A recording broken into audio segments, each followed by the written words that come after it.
Episode 11, Following Alexander, 110 to 119 AD. A civil war is a dangerous invitation for your ambitious neighbor. Our story begins to the east, in the Parthian Empire of Persia. In 110 AD, Pacorus II, the old Parthian king of kings, died. For the last couple of years, his son Vologases III had been elevated to co-ruler of the realm. This sharing of power came too late. Despite his royal birth, his crown, and his co-rule with Pacorus, Vologases III lacked the legitimacy of his father. Before Pacorus had even died, a brother of Pacorus named Khosroes rallied support and rebelled. As Pacorus lay dying, Vologases was driven from the Parthian capital Ctesiphon and forced to flee to the east of the empire. Khosroes successfully captured the western side of the Parthian Empire, which included Mesopotamia and Elymais, the Greek name for Elam. The Parthian Empire was now split in a civil war between a pretender in the west, bordering the Roman Empire in Armenia, and a young, untested ruler in the east. Reports of this division in Parthia trickled down the streams of trade to the shores of the Mediterranean, and then to Rome. Sensing an injured animal, the Roman wolf looked east, mouth watering. Its appetite for conquest had grown in recent years, after tasting the riches of Dacia. The wealth of Persia now beckoned. All that was needed was a pretext to attack. The pretender Khosroes was happy to oblige. In 113, Khosroes took his forces into Armenia and deposed the king Axidares. Why? Well, Axidares was the loyal brother of Vologases, and Armenia bordered the portion of Parthia Khosroes controlled. Rather than being hemmed in between two enemies, Khosroes removed the king of Armenia and crowned his own king, named Parthomasiris. Sounds like a reasonable course of action. The problem is this broke a treaty with Rome. The treaty said that Parthia picked the king, Rome crowned him. This new king, though, had not been crowned by Rome. The Roman wolf had been waiting for an opening, and now it pounced.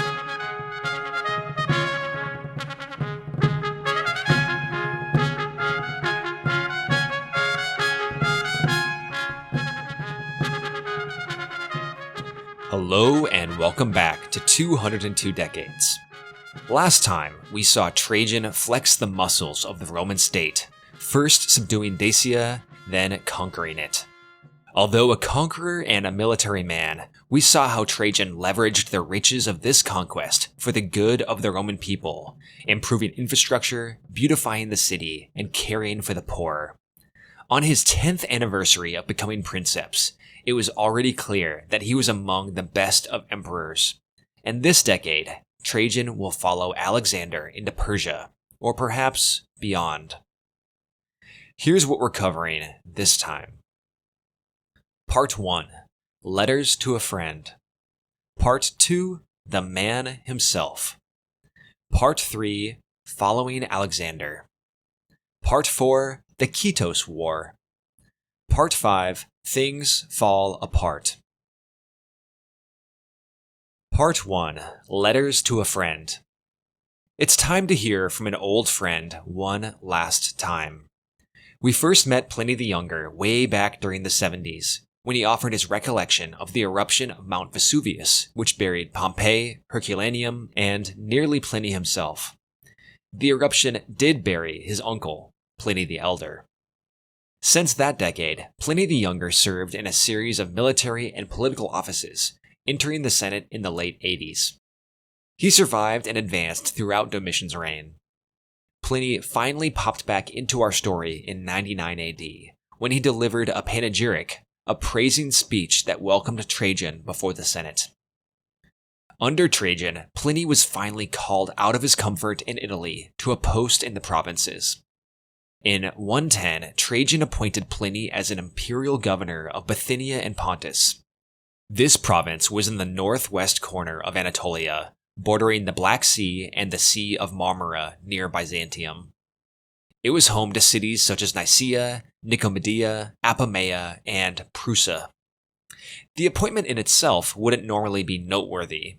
There were over 40 provinces in the empire, each with its own governors and its own problems. Pliny's post in Bithynia and Pontus is worth talking about because a collection of his correspondences as governor have been preserved. The collection is split into 10 books. The first 9 are made up of 247 letters sent by Pliny to other notable men of his age. These were written between 97 and 109, so before Pliny became governor. Included in this section are the letters describing Vesuvius's eruption. Notable for us are the 11 letters to the Roman historian Tacitus. Pliny gives us the impression they were close friends and colleagues. In Book 7, Letter 33, Pliny writes to Tacitus, "I venture to prophecy, and I know my prognostics are right, that your histories will be immortal, and that, I frankly confess, makes me the more anxious to figure in them." His prognostics were indeed correct. Tacitus was just one of the many men Pliny wrote to in the first 9 books. Book 10, however, is what gets the most focus. This last book is a collection of 121 letters between Pliny and Trajan, from Pliny's 3-year stint as governor. This section was not preserved by Pliny, but was pulled from the imperial archives at a later date. It's the only section of the collection where we get a chance to read the replies that Pliny received. The correspondence is a treasure for our understanding of the governing of a province, for the interaction between a governor and the emperor, and for glimpsing Trajan's personality. Doing a little back-of-the-napkin math based on Pliny's letters, if we assume Pliny was a little more communicative or needy than his colleagues, we can estimate Trajan received at least 60 letters a month, solely from his governors. And there were surely many others writing to him. The labor of reading and responding to all of this almost makes me want to leave on campaign against the Parthians. It puts our modern email inboxes into some historical context. Pliny presents the mismanaged state of Bithynia and Pontus to Trajan, asking for advice, passing along petitions, investigating corruption, and examining cases of cities big and small, and even individuals. Here's a small sample of these letters. Pliny checks in that he has safely made the sea voyage and arrived in Ephesus. Trajan expresses satisfaction that he has arrived safely. Pliny asks that a surveyor be sent from Rome. Trajan says he has none to spare, but he's sure a good one can be found in Bithynia. Pliny asks whether to employ public slaves or soldiers to guard the prisons. Trajan says not to burden the soldiers with that task. Pliny asks whether a bath should be repaired or rebuilt from scratch. Trajan suggests rebuilding as long as no new tax must be levied. Pliny asks what to do about 2 failed attempts at building an aqueduct in Nicomedia and whether an engineer could be sent. Trajan dodges the request and is sure Pliny will apply himself to solving the situation and investigating no less the wasting of the funds. Pliny sends a long letter about construction on a theater in Nicaea that may have had structural issues, a gymnasium being clumsily rebuilt on a larger scale after a fire, and a public bath in Claudiopolis, which was being built with a misallocation of funds.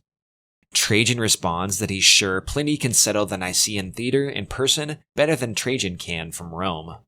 Trajan jokes, "These poor Greeks all love a gymnasium," and says they'll have to be content with a less ambitious building. And despite yet another request from Pliny for an architect to be sent, he is sure one can be found there. You cannot lack architects. Every province has skilled men trained for this work, etc., etc. If we imagine Trajan had almost as much contact with other governors as with Pliny, he must have had an astoundingly granular knowledge of the goings-on in his Roman Empire. In the 96th letter of Book 10, we come across a longer composition, one that explains why the letters of Pliny survived through the ages. We find Pliny writing to Trajan, asking for advice on how to deal with the strange people found in his province, the Christians. Pliny is a bit perplexed on how to treat them, though he clearly views them as criminals and a menace to public order. He explains how he's handled them so far. When someone accused of being a Christian is brought before him, he asks them 3 times if they're a Christian, each time warning them of the penalties they'll face if they don't recant. If they're steadfast, he takes them to prison. Pliny makes clear that beyond anything else, their greatest crime is their stubbornness, and that alone warrants punishment. He describes their practices. On a stated day, they had been accustomed to meet before daybreak, and to recite a hymn among themselves to Christ, as though he were a god, and that so far from binding themselves by oath to commit any crime, their oath was to abstain from theft, robbery, adultery, and from breach of the faith, and not to deny trust money placed in their keeping when called upon to deliver it.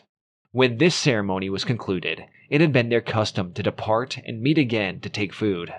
But it was of no special character and quite harmless, and they had ceased this practice after the edict in which, in accordance with your orders, I had forbidden all secret societies.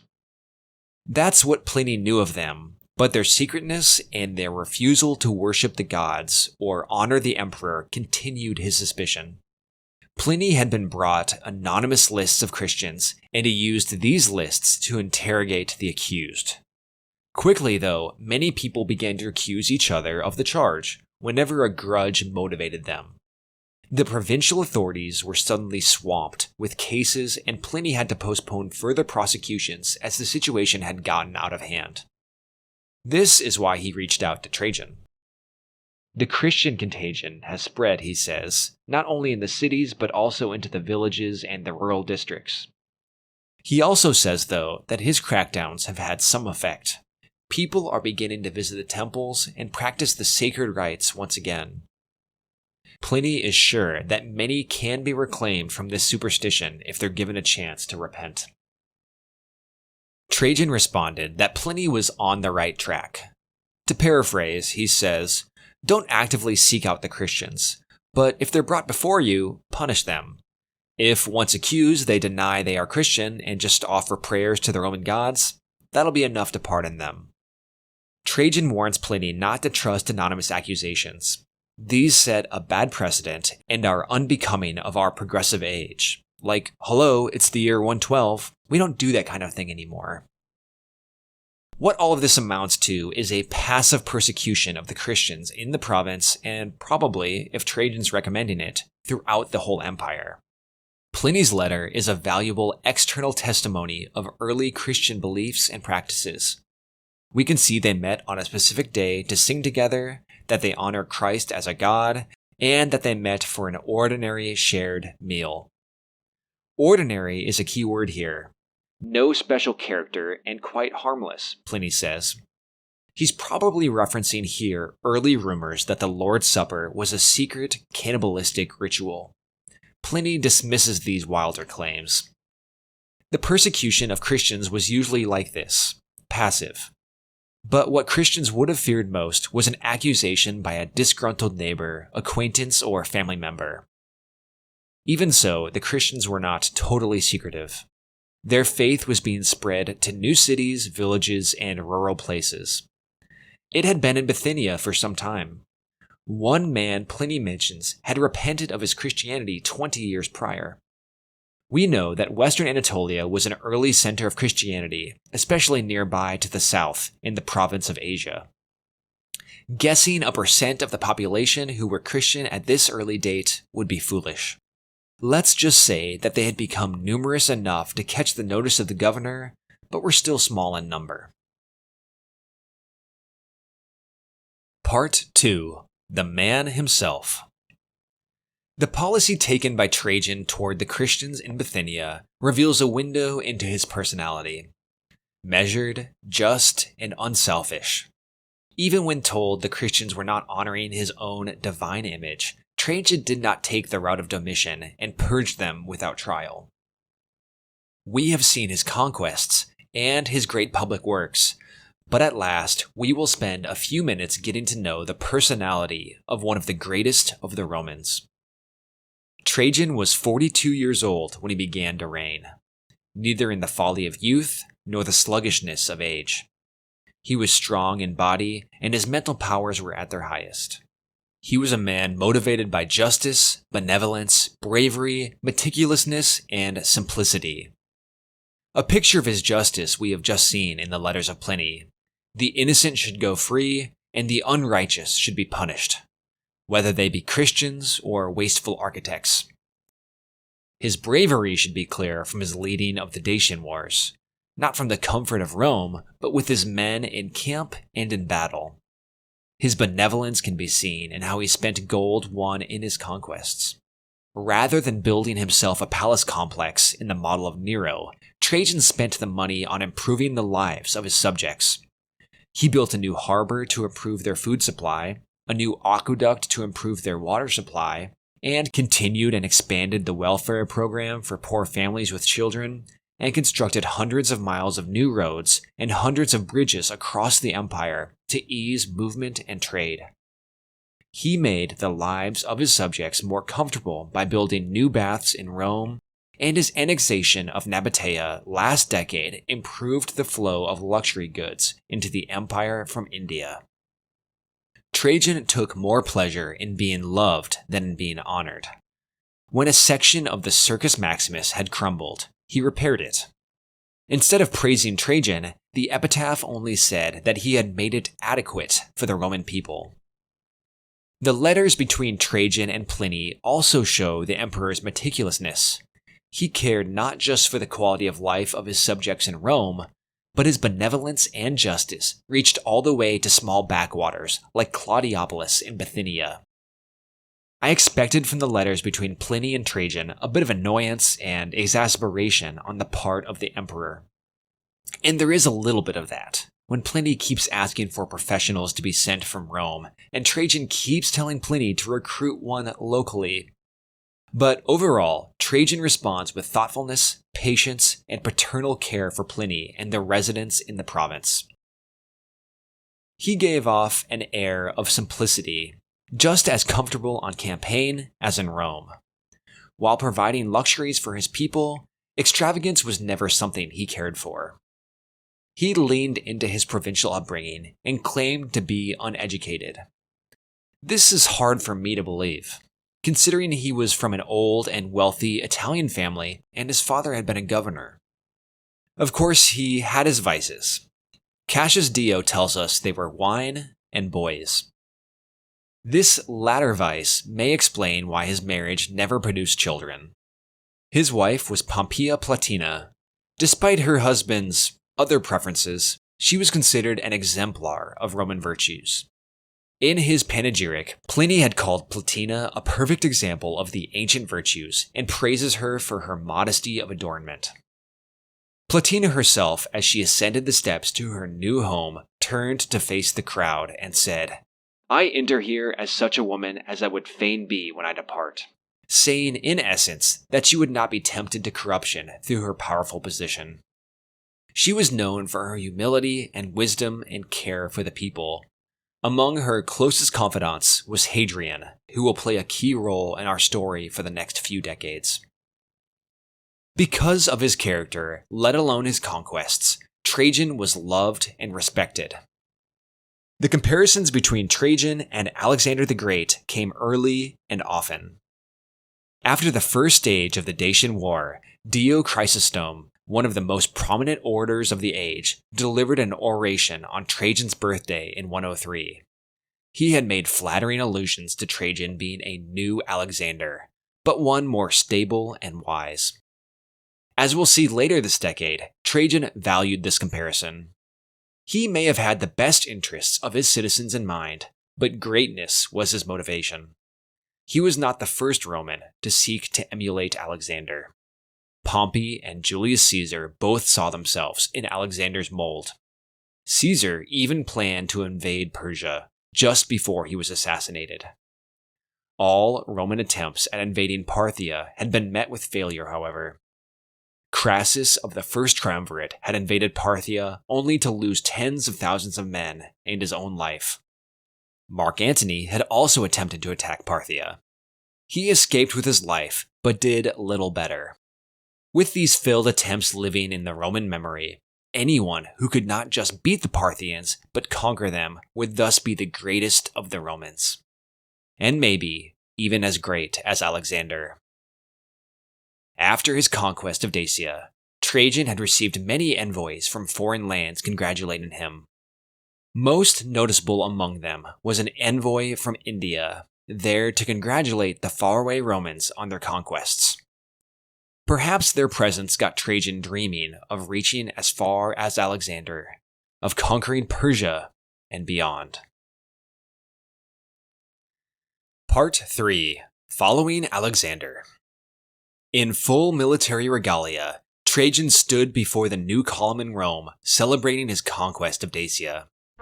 A horn blew, and he began to walk forward, past the libraries he had built, through the basilica he had built, and into the forum he had built. The place was filled with a throng, come to see their emperor depart for conquest. With guards beside him, he passed through the cheering crowd, made up of people from 100 nations. It was October 27th of 113, the 16th anniversary of Trajan's adoption by Nerva. Marching out of the city, the emperor's entourage quickly moved down the Appian Way and reached Brundisium on the Adriatic coast. Here a fleet of ships awaited them. As Trajan departed for the east, his legions were moving east as well, preparing for war. After swinging around the southern tip of the Peloponnese of Greece, Trajan stopped in Athens. Perhaps he met with the leaders of the city on the Areopagus, or ascended the Acropolis to ask for Athena's wisdom. While in the city, a delegation arrived from Parthia. These were representatives from Chosroes, the pretender king who had ripped the Mesopotamian portion of Parthia away from Vologases III, the rightful heir of the last king, who still controlled the eastern half of Parthia. Chosroes' representatives had come seeking peace. The readying of the legions had reached their attention. Chosroes had removed the Armenian king crowned by Rome and replaced him with a new king. They knew Trajan was preparing to punish their breaking of the treaty. So now they came before him lobbying for peace, a renewal of the treaty they had broken. Trajan only replied that friendship is determined by deeds, and he would not give them any assurances except that, when he reached Syria, he would do what was proper. The delegates' desperation only fueled the Roman appetite for conquest. Both parties went their separate ways, the Parthians hurrying back home to prepare for war. Trajan soon boarded his ship and sailed to Antioch in Syria, where Hadrian was waiting for him. It was now winter of 113 or early 114. Trajan spent the next few months preparing his soldiers for war. At his disposal were 11 legions, 7 from the east of the empire, 3 pulled from the Danube, and 1 from Egypt.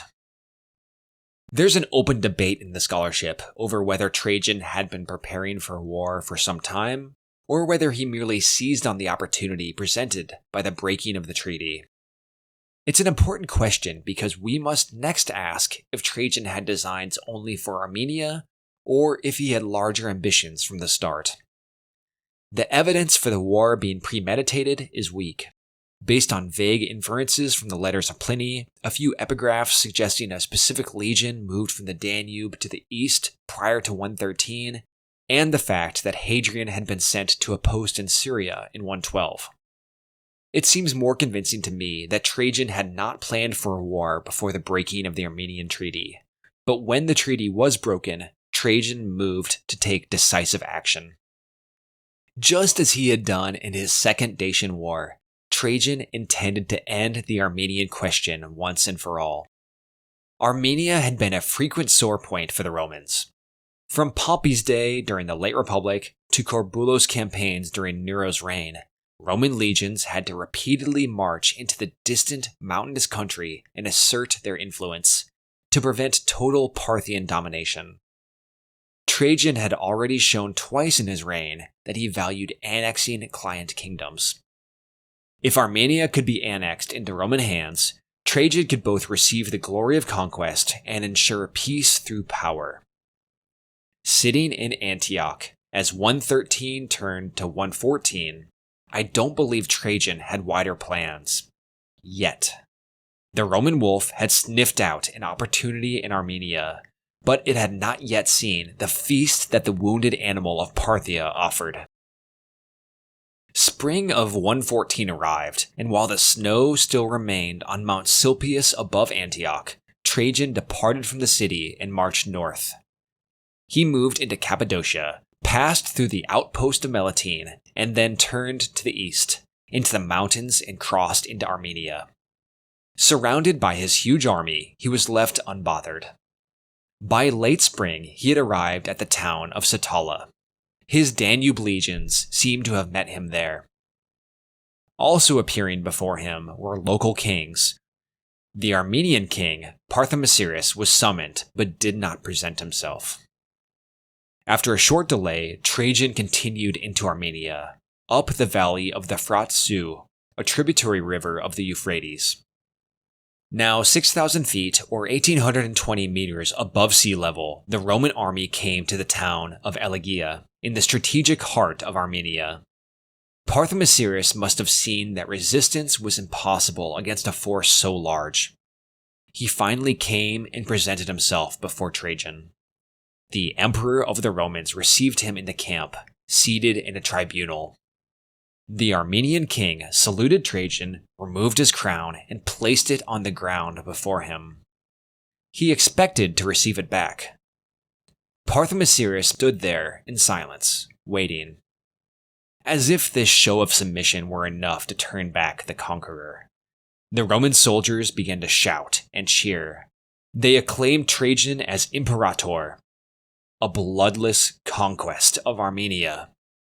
Parthia was spooked, but eventually was made to speak his mind before the crowd, for all to hear. He complained that he had neither been defeated nor captured, but had come willingly, and he should receive back his crown and his kingdom. Trajan answered that he would surrender Armenia to no one.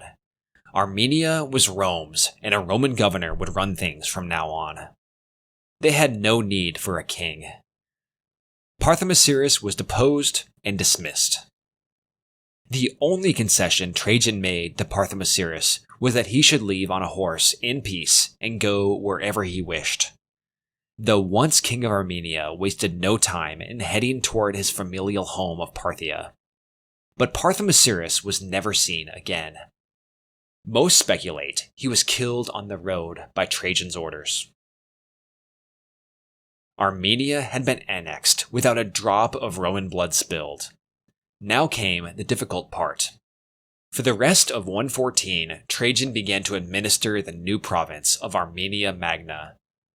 He received kings from the Caucasus again, who came to acknowledge his conquest. Catilius Severus was appointed as governor. And Trajan sent a legate named Lucius Quietus with an army on an expedition to the east. Quietus was a Berber of North African birth, coming from the province of Mauritania. He had risen through the ranks of the army and distinguished himself as a cavalry officer during the Dacian Wars. He would prove invaluable during these wars as well. This expedition east seems to have been an attempt to extend Roman control all the way to the Caspian Sea. As Quietus fought east, Trajan descended south. Armenia stands north of Mesopotamia, above it, both on a map and in elevation. Control of Armenia gave the Romans a launching point for greater conquest. In mid-114, Trajan moved with the bulk of the army into a region called Adiabene and took the city of Nisibis without a fight. Adiabene was a constituent kingdom of Parthia. Don't miss what Trajan had just done. The Romans were now in Parthia, taking their cities without resistance. Quietus turned south as well, in parallel with Trajan, and took the city of Singara. They might have expected Khosroes to arrive with an army to defend his territory, but the pretender king never appeared. Quietus dealt with some resistance from the Adiabenites, but nothing substantial enough to deter him or Trajan. Without Khosroes' aid, the ruler of Adiabene could only retreat beyond the Tigris. Winter approached. Roman garrisons were left behind in Singara and Nisbis as Trajan turned toward Antioch. On the way, a stop was made in the city of Edessa, the capital of a small kingdom called Osroene, tucked between Rome, Armenia, and Parthia. It had been sold by the Parthians to a king named Abgar just a few years prior. Abgar had sent gifts and asked for peace from Trajan a year before while Trajan was in Athens. Now, Abgar could only submit, acknowledge Roman overlordship, and accept a Roman garrison in Edessa. Trajan departed, then descended along the Orontes River Valley back into Antioch. That winter, as 114 turned to 115, the city was full of soldiers, citizens, and senators. The whole court of Trajan, the whole administration of the empire, ran from Antioch for the time. Even while he governed, the emperor began to plan his next moves into Mesopotamia. We can easily follow his line of thought. Armenia had been taken without a fight, and in their first incursions into Parthia's own territory, resistance was swatted away. Why not keep going? The Parthians were divided. Khosroes didn't dare to meet him. The dream of following Alexander must have swelled up in his mind. What was stopping him from continuing to Babylon and Ctesiphon and Susa and beyond, all the way to India of legend? The gods themselves may have intervened to warn Trajan of disaster. In midwinter, omens began to appear in the sky. Repeated thunderstorms, portentous winds. Then, in early January of 115, a great bellowing roar came out from below, and the whole earth began to shake. An earthquake struck Antioch. Cassius Dio says, "The whole earth was upheaved, and buildings leaped into the air. The crash of grinding and breaking timbers together with tiles and stones was most frightful, and an inconceivable amount of dust arose, so that it was impossible for one to see anything or to speak or hear a word. As for the people, many even who were outside the houses were hurt, being snatched up and tossed violently about, and then dashed to the earth, as if falling from a cliff. Some were maimed, others were killed. The number of those who were trapped in houses and perished was past finding out, for multitudes were killed by the very force of the falling debris, and great numbers were suffocated in the ruins." In the huge city, hundreds or thousands of poorly constructed, multi-story apartments collapsed. Even Trajan, staying in a better constructed building, was nearly crushed, only escaping by climbing through a window. As the dust settled and the officials began to coordinate rescue and cleanup, an aftershock ripped through the city. Trajan and his court fled to the open ground of the city's hippodrome as the aftershocks continued. Heaven continued the earthquake for several days and nights, and the people were in dire straits and helpless, some of them crushed and perishing under the weight of the buildings pressing upon them, and others dying of hunger. The death toll from the earthquake was unfathomably high. Some sources say 260,000 dead for Antioch and the surrounding towns. If the death toll is at all close to accurate, at least half of Antioch's population was killed, plus visitors to the city. Lying among the dead was one of the 2 consuls for the year. As a point of clarification, if you look up the Antiochian earthquake of 115, just about every source you'll see says the earthquake took place in December of 115, not January, as I've said. This is based on an ancient source named Malalas, who claims the exact date of the earthquake was Sunday, the 13th of December in 115. Because Malalas says it, Wikipedia and just about every other site you'll see online parrots back that date. There are several problems with that late 115 dating, though. The first and most simple reason to doubt is that December 13th of 115 was not a Sunday, it was a Thursday. The second reason has to do with what comes next. A later date of the earthquake either stretches Trajan's time in Armenia across all of 114 and 115, or it requires a year of inactivity in Antioch for all of 115. And this later date requires Trajan's army to do an extraordinary amount of conquering in just 116. If we allow that the earthquake happened at the beginning of 115, as a few astute observers have suggested, the timeline makes more sense. Trajan conquered Armenia and organized it throughout 114, passed through and captured a few Parthian cities during the autumn, and then came to Antioch to winter. The earthquake struck in early 115. Then Trajan had 2 full years to do all the rest of what we'll talk about in this episode. Besides a more coherent timeline, another compelling piece of evidence that Malalas got the date wrong is that the consul who died in the earthquake of 115 suddenly stops being mentioned well before the year was half over. If he died in January, not December, this would make sense. I'll be basing the rest of the timeline on the early date of the earthquake, but just know that it's not a settled question, and you're welcome to think that Trajan spent a year resting in Antioch, and all that follows happened in 116, if you prefer. Now, an ordinary ruler would have taken the earthquake as a powerful sign of the god's displeasure regarding his plans of conquest. But Trajan was not following ordinary men. He had Alexander on his mind. His eyes were set on the heart of Parthia. Alexander had defeated the Persians in 3 epic battles, and Trajan seems to have sought out a climactic battle with Khosroes, the Darius to his Alexander. After clearing some rubble and providing some relief to the people in Antioch, in spring, Trajan left the city with his army. His strategy was a 2-pronged attack down the great rivers of Mesopotamia. One force descending the Tigris, another the Euphrates. Throughout the winter, his engineers had been building ships with wood from the forests around Nisbis. The ships were disassembled and hauled overland by wagon to the banks of the Tigris River. Arriving there, the Romans faced an enemy on the far shore, but as the great number of their ships in this treeless land became apparent, the Parthian army melted away. The Romans were able to cross and secure the far shore.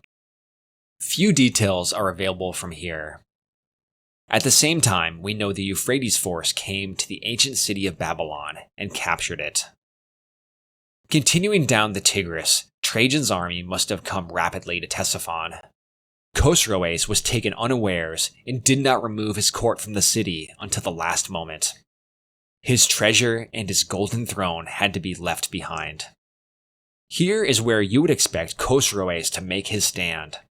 The defenses of Ctesiphon were strong, but Khosroes did not fight. Whether it was cowardice or wisdom that led him to flee, he would live long past the invasion. Some have speculated that a betrayal within the city opened its doors to the Romans, leading Khosroes to flee. Whatever the cause, the city fell to Trajan without a fight. Entering the Parthian capital, Trajan was hailed as Imperator and given the title Parthicus to add to his ever longer list of titles. Imperator, Caesar, Nerva, Trajanus, Augustus, Germanicus, Dacicus, Optimus, Parthicus. From Ctesiphon, Trajan went further downstream to where the rivers of Mesopotamia met at the great trading city of Charax. This was the chief port of trade with India, a diverse Hellenistic city filled with people and goods from far-off lands. The Romans took the city. With control of Charax, Rome now controlled a monopoly on sea trade with India. All the major ports were controlled by Rome. At Charax, at Nabatea, and in Egypt. The Roman treasury would soon be filled with import tax revenue. Some think the capture of this port was the entire point of the expedition from the start. Trajan, Cassius Dio tells us, went even further, to the shores of the Persian Gulf. Here he saw a ship on the sea, leaving for India, and he remarked, "I should have crossed over to India too, if I was still young." He counted Alexander a lucky man. Trajan knew he would never see India. He came up the Euphrates and reached Babylon. The city had atrophied since Alexander had died there 438 years earlier. Cassius Dio exaggerates the decline and says that Trajan found only mounds and stones and ruins. But we know that the city was still inhabited. In the room where Alexander had died, Trajan offered a sacrifice to his great spirit. Trajan may have been the best of emperors, but Alexander's greatness remained unsurpassed. Pressing news soon broke the solemn moment. Word suddenly arrived of revolts across Mesopotamia, a slaughter in Cyrene and Cyprus, and a rebel army approaching Alexandria. Part 4. The Ketos War. Camera, zoom out from Trajan reading the scroll in Babylon. Keep zooming out until the Mediterranean is in view. Okay, that's good. Now slide camera left, past Egypt, to the part of Libya directly south of Greece. Now zoom slowly in on the city of Cyrene. Keep zooming. Center camera on this man, but make sure the smoke and the bodies in the street are in frame. That's it. The man in this shot was named Lucullus, or maybe Andreas, living in the city of Cyrene, in the province of Cyrenaica. The uncertainty on his name is reflective of a general lack of information for the Ketos War and the revolts in Mesopotamia. I gave a brief description of the province and the city in the 1st century tour of the Roman Empire episode. In short, it was originally a Greek colony, but in this time period, like a miniature Alexandria, it was a mixing pot of Greeks, Jews, Romans, and Berbers. Somehow, Lucullus gained enough influence in the local Jewish community to gather supporters and begin an uprising. Why Lucullus began his insurrection is easy to answer. There had been hostility between Jews and Greeks/Romans in both Cyrene and Alexandria for centuries. In Alexandria in the summer of 115, as periodically happens, the two sides came to blows when the Greeks of the city attacked the Jews. This seems to have played a role in raising tensions in Alexandria and nearby in Cyrene. Add to that Trajan's conquest of Mesopotamia, which placed a large number of Jews living there under Roman tyranny. These new Jewish Roman subjects in Nisibis, Edessa, Seleucia, and other cities in Mesopotamia were forced to pay the humiliating tax directed at Jews, the one that was a mockery of the donations they had once paid to their temple in Jerusalem. Before the Romans destroyed it. Perhaps the groaning of the Mesopotamian Jews, plus the reduced number of soldiers in the area after Trajan pulled them away for his campaign, had been the last straws. Lucullus and his supporters, either in late 115 or early 116, began to revolt. They slaughtered thousands of the Greek residents of Cyrene and terrorized the city. They focused their destruction on symbols of Greco-Roman religion and culture. Temples, statues, baths, and ball courts were destroyed. Fearing a Roman response by sea, the Jewish rebels destroyed much of the road connecting Cyrene with the sea at Apollonia. Completing their course of destruction in Cyrene, they marched east toward Alexandria. On their journey, they destroyed the agricultural hinterlands of Cyrenaica. Orosius, writing around the year 400, says, "Throughout Libya they waged pitiless war against the inhabitants and caused great desolation by killing the tillers of the soil." It seems like there was some kind of coordination or shared message, because before long, the uprisings had spread across the east. Eusebius, writing in the early 4th century, tells us the Jews of Alexandria coordinated their uprising with Lucullus. In the city, there was bloodshed and street fighting between Hellenes and Jews. Lucullus entered the city and set fires and destroyed temples.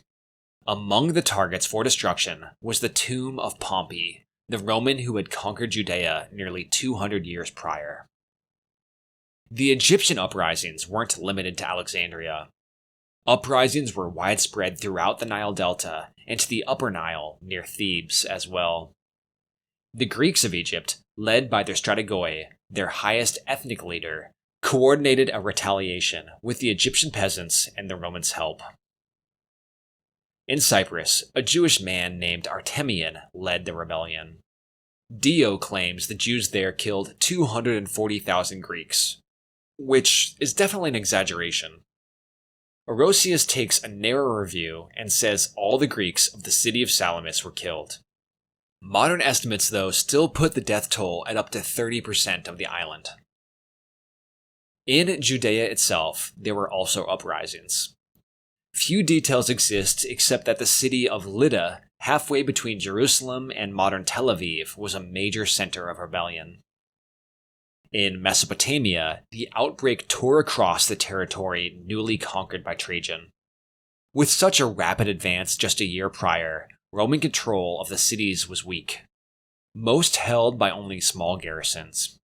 In Nisibis, Edessa, Seleucia, Hatra, and surely others, the local Jews revolted, and with help from other residents in the cities, they slaughtered their Roman garrisons. Why did the Jews prefer Parthian rule to Roman? Well, they enjoyed a more tolerated status than the Jews in the Roman Empire. Again, it was better to be a subject of Parthia, where they weren't subject to a humiliating tax, to the people who had destroyed their holy temple. This whirlwind of chaotic uprisings sprung up almost simultaneously. Some have speculated a comet in the sky, mentioned in the Chinese chronicles, may have been an apocalyptic omen that inspired the uprisings. Others think it was a messianic movement, with evidence that Lucullus had titled himself king. The son of Chosroes, named Senatruces, has been implicated in stoking the revolts in northern Mesopotamia. Whatever the cause, the Romans were taken completely off guard and on the back foot. How do you respond to so many revolts all at once? Part 5. Things Fall Apart. Trajan delegated the military response to his generals. He couldn't be everywhere at once. The crushing of the revolts had to be rapid, lest the uprising spread or cause even more damage. Distant but most pressing was the danger in Alexandria. The revolts there had threatened the grain supply to Rome. He needed a rapid response, so he went turbo. Or I should say he turned to Turbo. Marcius Turbo was the senior naval officer of the Roman Empire. He had sailed east with the fleet in 113 to support Trajan's campaign. As a trusted confidant of the emperor and controlling a mobile force, the navy, Turbo was tapped to quell the situation in Egypt. Turbo responded rapidly and moved into the Nile Delta with both land and sea forces. He waged war for a considerable time and killed many thousands of Jews, not only those of Cyrene, but also those of Egypt, says Eusebius. The fighting was heavy, and we know that the Romans faced heavy setbacks at times. It appears they eventually entered Alexandria and defeated the rebel Jews in a pitched battle in the city streets. Reprisals by the Greco-Romans were harsh. Most of the Jews were expelled from Alexandria, which at that time had the largest Jewish population of any city. The Jewish Talmud records the destruction of the Alexandrian synagogue, the pride of the Jews there. Throughout the end of 116 and early 117, Turbo's forces fanned out across Egypt and Cyrene, restoring order. We don't know the fate of Lucullus in all of this. There's a record stating he had led rebels south along the Nile, but another source says he fled to Judea. By summer of 117, Egypt had been brought to a bloody peace.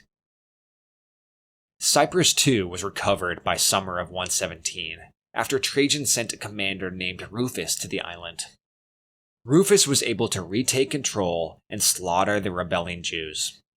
Whatever the actual damage inflicted by the rebels there had been, it was so great that a new law was passed forbidding Jews from even stepping foot on the island. In Mesopotamia, in the lands newly conquered, the situation was dire. Trajan was deep in a foreign land, and the revolts could easily disrupt his supply lines. Lucius Quietus and a commander named Maximus were sent north to deal with the large revolts there, the ones that had slaughtered the Roman garrisons. In the ensuing fighting, whether against the rebels themselves or against a Parthian army, Maximus was killed. Quietus was more successful. he broke into Nisibis and recaptured it for Rome. Then he came to the city of Edessa, where not long before Trajan had been welcomed by its king Abgar. The army of Quietus broke through the walls and slaughtered the rebels, but then went further and slaughtered the residents too, sacking the city. Abgar was killed less than 10 years after he had bought the city from the Parthians.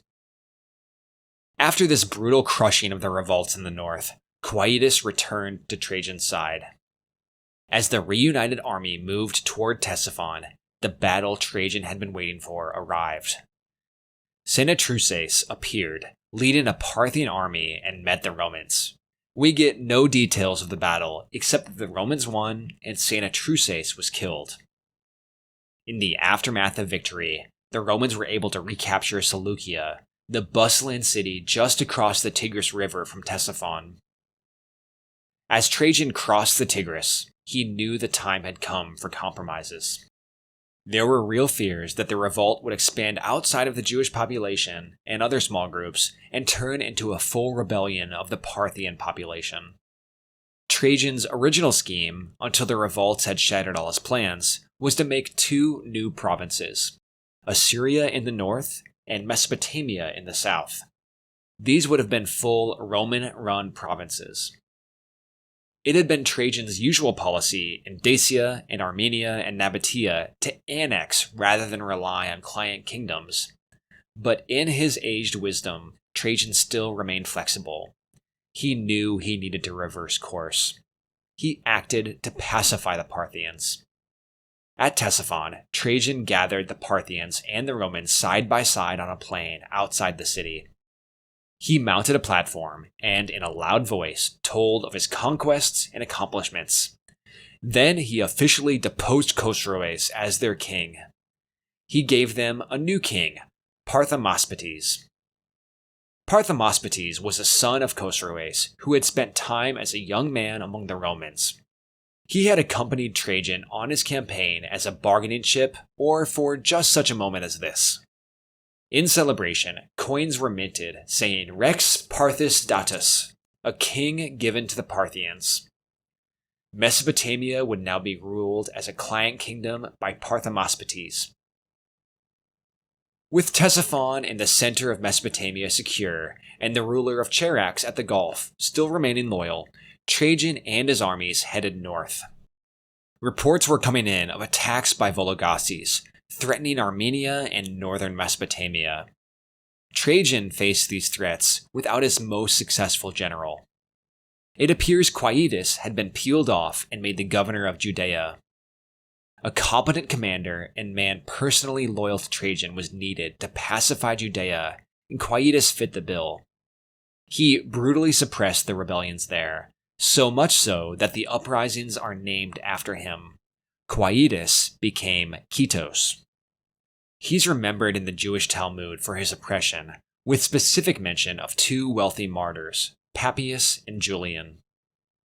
Quietus was brutal but successful, a common refrain for the Roman response to revolts. For his successes, Lucius Quietus was promised a consulship for the following year, 118. Back in Mesopotamia, Trajan was moving north from Ctesiphon. Halfway between Ctesiphon and Nisibis, about 30 miles west of the Tigris River, was a Parthian stronghold city called Hatra. Cassius Dio says, "The city is neither large nor prosperous, and the surrounding country is mostly desert, and has neither water, save a small amount, and that poor in quality, nor timber, nor fodder. These very disadvantages, however, afford it protection, making it impossible to siege by a large multitude." The Romans invested much wasted energy in capturing this city. As they approached, Trajan sent his cavalry to assault it, but they were thrown back. During the siege, the defenders identified Trajan personally, shot at him, and nearly killed him. The siege dragged on for weeks, with the Romans being afflicted by heat, then thunderstorms and hail, and always swarms of flies on their food. Perhaps because of the conditions in Hatra, or maybe due to the exhaustion of 3 years campaigning, Trajan's health began to waver. The Romans pulled out of the siege and made for Antioch. On their way, Trajan received delegates from Vologases. Both Parthian kings had avoided annihilation by Trajan, and now they were able to strike back. Vologases' forces were attacking into Armenia. Rather than risk losing the whole province, Trajan gave up a large eastern chunk of Armenia to Vologases in exchange for peace. When Trajan reached Antioch, it was clear that the optimist princeps was unwell. Bad news from conquered territories did not help his condition. Word came that Chosroes had finally reared his head and recaptured Ctesiphon. At the time, this seemed only a temporary setback. Trajan would recover and return to retake Ctesiphon, but he only grew sicker. With failing health, Trajan left his army in Syria under the command of Hadrian. In August of 117, Trajan himself was brought to the port and taken on a ship to hurry him back to Rome for healing and for a great triumph the Senate was planning for him. The ship only made it a little ways before the end came. While stopping in the port of Selinus in Cilicia, the region of southern Anatolia closest to Syria, Trajan breathed his last and succumbed to death. Suddenly, the long stability of Trajan was at an end. An ironic imitation of Alexander, his succession was an open question. Trajan had no natural children. He had several close associates, but had never been clear about who would follow him. Rumors and later sources point to Trajan considering a senator named Priscus. Hadrian, though, was the rational choice. He was a close cousin of Trajan and married to Trajan's grandniece. After the death of Hadrian's parents as a youth, Hadrian had been raised by Trajan's wife, Plotina, and by Attianus, who was also from the town of Italica in southern Hispania. When Trajan became emperor, Hadrian's close connections to the princeps, Plotina, and Attianus, who became Trajan's praetorian prefect, introduced the young man into senatorial circles. Hadrian had the right connections, was a relative of the emperor, and was in the right place to take advantage of the situation, in command of the army in Syria. The thing is, despite all the reasons Hadrian made sense, Trajan never officially named him as his successor or adopted him as a son. In fact, Trajan did little to signify Hadrian should succeed him. During the Dacian Wars, Hadrian had led a small force, but had been dismissed during the high points of action in the Second War. He served as a suffect consul in 108, which was less prestigious than if he had been made an ordinary consul and had the year named after him. After this time, he received no major positions except to be sent to Syria in 112. It seems he had no role in the campaigns of 114 to 117, only receiving the armies as Trajan passed through Antioch in mid-117 with failing health. If Hadrian was his intended heir, Trajan could have adopted Hadrian or named him a Caesar. This opened the door for uncertainty about Trajan's intentions. But Plotina was there to shut that door. She and her probably secret lover, Attianus, the praetorian prefect, were on the ship taking Trajan back to Rome. They witnessed his final moments. His death was kept secret long enough for Plotina to produce a document saying that Trajan was posthumously adopting Hadrian. But it was noted by some that it was signed by Plotina, not by Trajan.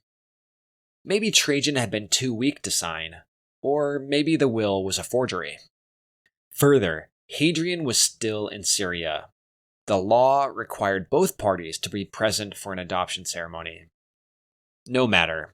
When Hadrian received the double news that Trajan was dead and he had been adopted as heir, he penned a letter to the Senate, claiming that the matter of succession was a fait accompli. He explained to the Senate that the legions had been hasty in acclaiming him emperor, believing that the state could not be without one. Hadrian paid his legions the customary donative for their support. Receiving Hadrian's letter, the Senate had no real alternative. Their decision was eased by the fact that, since Hadrian controlled the eastern legions, choosing someone else would have meant civil war.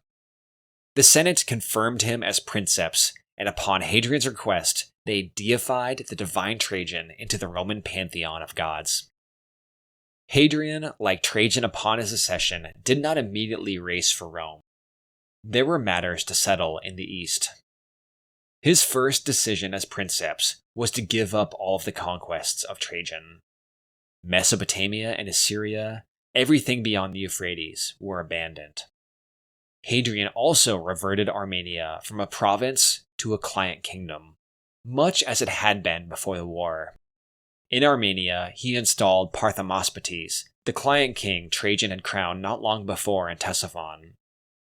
Within a year, though, Parthia was defeated by the Parthians, and he fled again to Roman protection. He was soon made the king of Osroene, that small client kingdom centered on Edessa, or what was left of it after Quietus' destruction.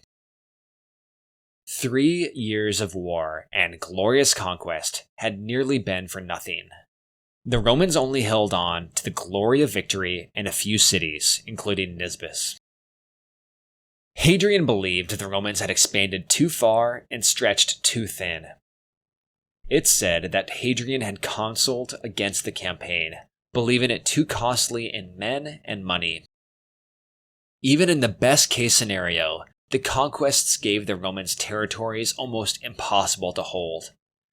And after the revolts across the east and the loss of central Mesopotamia to the Parthians, recapturing or retaining wasn't worth it. Hadrian was committed to consolidation, not expansion. With this decided, he left Syria for the Danube frontier. While meeting with the legions there, he received word from Adianus and the Senate that 4 generals had been detected in conspiracy to overthrow Hadrian. They had been summarily executed without a trial. Hearing this, Hadrian rushed to Rome. The people were outraged at this breach of justice. When Hadrian declared that he had nothing to do with the executions, no one believed him. The death of these 4 generals was too convenient. They had been the chief supporters of Trajan's expansion and opponents of Hadrian's abandonment. Among the 4 dead was Lucius Quietus. Soon after, riots broke out in Mauritania, which makes me think the locals there were incensed to hear their native son, Quietus the Berber, after all his successes, had been killed without a trial. Now in Rome, Hadrian acted quickly to soothe the people. He distributed money to the populace, canceled taxes, hosted public games, and refused the opportunity to take Trajan's place in his triumph. Instead, an image of the late emperor was placed in a chariot and paraded through the streets. These actions did a little to ease the rocky start of Hadrian. But then, how could anyone live up to Trajan? The memory of the Optimus Princeps would long outlive the man.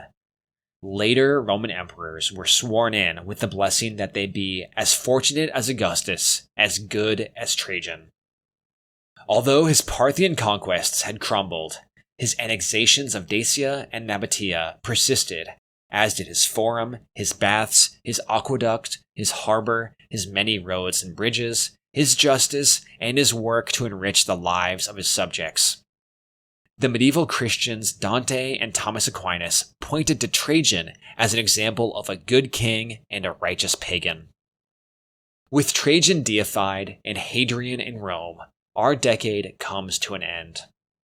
Next time, we will get to know Hadrian and see his policy of consolidation come into play, most known thanks to the wall bearing his name in northern England. Thanks for listening. Please leave a rating and a review. If you're not subscribed to the show, why not click the button so you don't miss the next decade? I'll see you next time.